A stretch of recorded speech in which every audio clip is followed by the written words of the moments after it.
नमस्कार दोस्तों, मैं हूं दिनेश के वोरा। बहुत बहुत स्वागत है आपका डेली न्यूज़ इंडिया 1.0 में। ईरान और इजराइल के बीच में ट्रूस तो हो गई है, सीज फायर चल रही है, कब तक चलेगी नहीं पता। लेकिन इस बीच में J-20 और PL-15 मिसाइल्स जो हैं चाइना देने जा रहा है ईरान को। समझौता हो गया है, एग्रीमेंट हो गया है। अब कब डिलीवर करेंगे पता नहीं, जल्दी कर दें ज़्यादा अच्छा है, लेकिन अल्टीमेटली उनके जो पायलट्स हैं उनको ट्रेनिंग भी तो देनी होगी ना। तो पायलट्स को ट्रेन करना भी इतना आसान काम तो नहीं है, उसको दो दो कई कई महीने लग जाते हैं।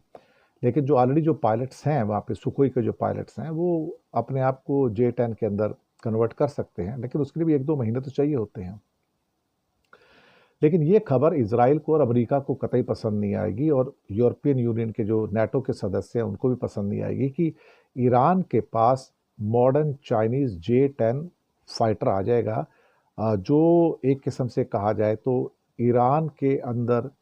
काफ़ी दूरी तक मार करने के लिए सक्षम होगा।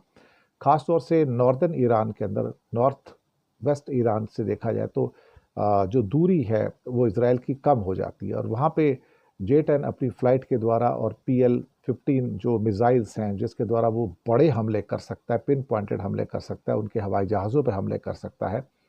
वो खतरनाक मिसाइलें चाइना जो है इस टाइम ईरान को देने जा रहा है। तो इस किस्म के जो अपग्रेडेशन हो रहा है ईरान की एयरफोर्स का, उसको लेकर अब अमेरिका और इजराइल दोनों चिंतित हो गए हैं,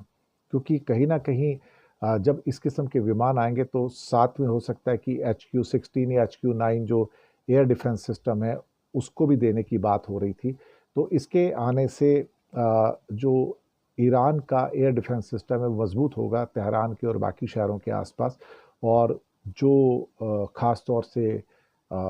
इज़राइल के विमान खुलेआम जो आते थे और बम वर्षा करके चले जाते थे, उनको वहाँ पर एक चुनौती मिलने की संभावना है कि उनके विमान आएंगे तो J-10 के विमान अगर आकाश में उड़ते हैं तो फिर वो अगर PL-15 की जो मिसाइल छोड़ेंगे तो उससे फिर इज़राइल के विमान बच नहीं पाएंगे, क्योंकि अगर वो अंदर आते हैं और फिर वहाँ से ये मिसाइल ऐसी हैं 150-200 किलोमीटर तक तेज़ गति से मार करती हैं और अपने दुश्मन को गिरा देती हैं। तो अपने आप में ये एक बहुत बड़ा खतरा है, और जितनी जल्दी ये विमान J-10 PL-15 मिसाइल के साथ ईरान को मिल जाए उतना अच्छा है, क्योंकि उसके द्वारा कम से कम आकाश में आपको डॉग फाइट्स भी देखने को मिलेंगी और इजराइल के विमानों को वहाँ पर टक्कर भी मिलेगी, और उनको अपने आप को PL-15 मिसाइल से बचना भी देखा जाए तो इतना आसान नहीं होगा, क्योंकि वो भी एक डेडली मिसाइल तो हैं, इसमें तो कोई संदेह वाली बात बिल्कुल भी नहीं है। तो ईरान अपग्रेड करना शुरू हो गया है और चीन की मदद मिल रही है। शुक्रिया आपका।